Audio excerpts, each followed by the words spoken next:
আসসালামু আলাইকুম, আমি তানজিলা। আপনাদের সবাইকে স্বাগতম তুবাস মাম্মা চ্যানেলে। আজকে মাত্র কয়েকটি উপকরণ দিয়ে খুব সহজে মজাদার একটা স্ন্যাক্স রেসিপি বানিয়ে দেখাবো। ভিডিওটি শেষ পর্যন্ত দেখুন। এত কম উপকরণে এত মজার স্ন্যাক্স, চলুন দেখি কিভাবে বানিয়েছি। তো এই স্ন্যাক্সটি বানানোর জন্য আমার শুরুতে যেটা লাগবে সেটা হচ্ছে আলু। আমি এখানে আলু সেদ্ধ করে নিয়েছি। আর এই সেদ্ধ করা আলুটাকে ভালোভাবে একটা মেশার দিয়ে মেশ করে নিতে হবে। খুব ভালোভাবে ম্যাশ করতে হবে যেন আলুর গায়ে গোটা গোটা না থাকে।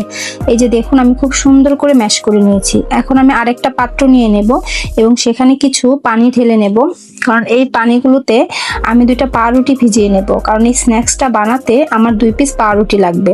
তো এই যে পাউরুটিগুলো আমি একটু ভিজিয়ে নিচ্ছি চেপে চেপে, যাতে একটু নরম হয় সেজন্যই।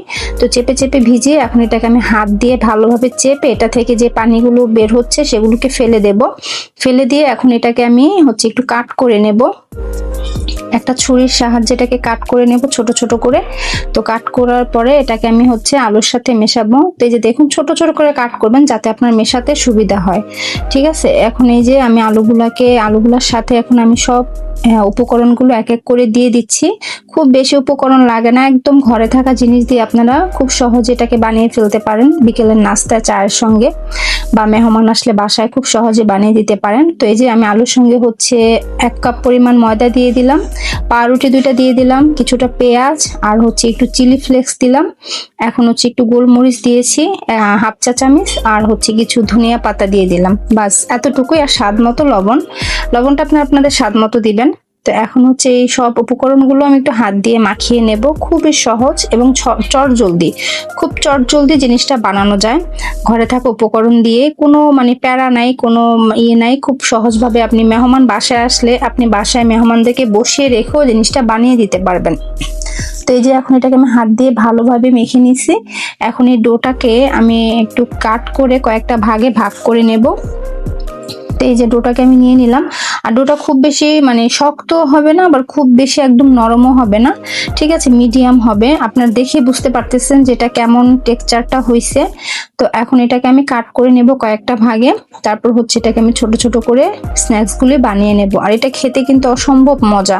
আপনারা অবশ্যই একবার ট্রাই করে খেয়ে দেখবেন। চায়ের সাথে কিন্তু এটা অনেক মজা লাগে, সস দিয়ে খেতে বা যে কোনো চাটনি দিয়ে খেতে।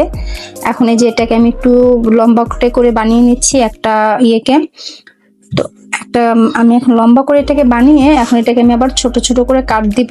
আর ডিজাইনের জন্য এটা আপনারা যে কোনো এভাবেও আপনারা বেজে নিতে পারেন ছোট ছোট করে কাট করে। আবার আপনারা চাইলে একটু ডিজাইনও করতে পারেন। তো আমি আবার একটু ডিজাইন করলাম, এটা আমি কাঁটা চামচ দিয়ে একটু ডিজাইন করে দিলাম। এটা ভালো লাগে দেখতে, মনে হয় যে বিস্কিটের মতো লাগে দেখতে। তো এই জন্য আমি কাঁটা চামচটা দিয়ে একটু ডিজাইনটা করে নিছি। আপনারা চাইলে করতেও পারেন, না করলেও হবে।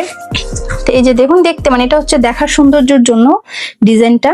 তো এই যে এক এক করে আমি প্রত্যেকটা বানিয়ে নিছি। এখন আমি এগুলাকে ভাজাবো, ভাজার পালা আর কি, ভেজে নেব।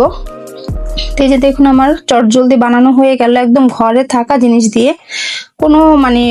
কোনো জিনিস দোকান থেকে কিনে এনে এটাকে বানাইতে হয় না, বাসায় যা থাকে ওটা দিয়ে আপনারা বানিয়ে নিতে পারবেন।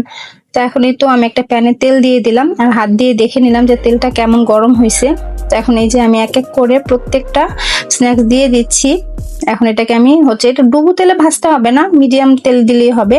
আর চুলার আঁচটা একটু মিডিয়াম টু লোয়ে রাখবেন, তাহলে বেশি হাই ফ্লেমে রাখলে হবে কি জিনিসটা উপর দিয়ে পুড়ে যাবে, ভিতরটা হবে না।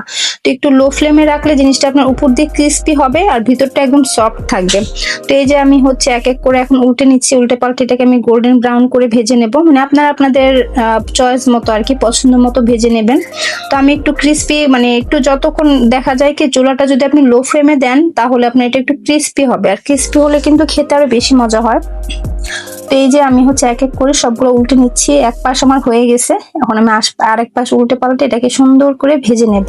আর এটা কিন্তু দুর্দান্ত লাগে। আপনারা চাইলে এটা বাচ্চাদের টিফিনও দিতে পারেন, মেহমান আসলেও দিতে পারেন অতিথি আপ্যায়নে। তারপর আপনি বিকেল বেলা চায়ের সঙ্গে কিন্তু এটা অনেক ভালো লাগে খেতে। আর বৃষ্টি ভেজা সন্ধ্যায় যদি এরকম গরম গরম 1 প্লেট পাকোড়া হয় আর চা হয় তাহলে তো একদম জমে ক্ষীর।